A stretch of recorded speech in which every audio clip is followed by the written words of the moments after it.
How to transform eco-adaptive costs into investment. New ecopolitics. Economic and financial policy needs greater interaction with environmental sciences and engineering in order to understand both how to produce physical eco-adaptation, aimed at preventing damage from extreme events generated by climate change, and how to finance it. Moreover, preventive spending can become a stimulus for multisectoral development, turning from a cost into a productive investment. This research theme is a priority for Italy because of its growing territorial vulnerability. Seismic and volcanic risks are localized, but flood risk is increasing, transforming the hydrogeological risk map produced by ISPRA into a threat for almost 90% of the national territory due to its orography. Added to this is the rising intensity of marine storms, Mediterranean cyclones, with destructive impacts on coastal areas, as recently observed. Nor should we forget the risks of periodic severe droughts in some regions, as well as the longer-term threat of sea level rise. The post-event solution of extending mandatory private insurance against catastrophes may be insufficient, and therefore a new pre-event formula of territorial eco-adaptation must also be studied, one that reduces the vulnerability of places. Does this mean abandoning the hope of a decarbonizing solution?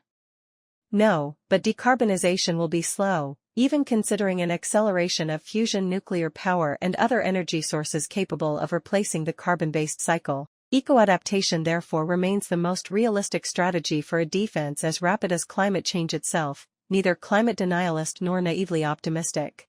In the 1990s I proposed a new artificial ecology with the mission of adapting the planet to human presence, rather than the other way around, and I launched a long-term, multidisciplinary research program that is still active today and from which I now draw to suggest a feasible and sustainable eco-adaptive strategy. The points: A. Defensive terraforming investments, canal systems, barriers, etc., can be phased in gradually by increasing the information needed to define a temporal/situational hierarchy of risks, thereby reducing the annual requirement for programmed public eco-spending. B. Landslide phenomena can be monitored with sensors, accelerometers, etc., and continuous AI-based geomonitoring. C. Environmental engineering can create new usable spaces with increasing financial value, for example coastal barriers, even islands, offering new residential and tourist areas.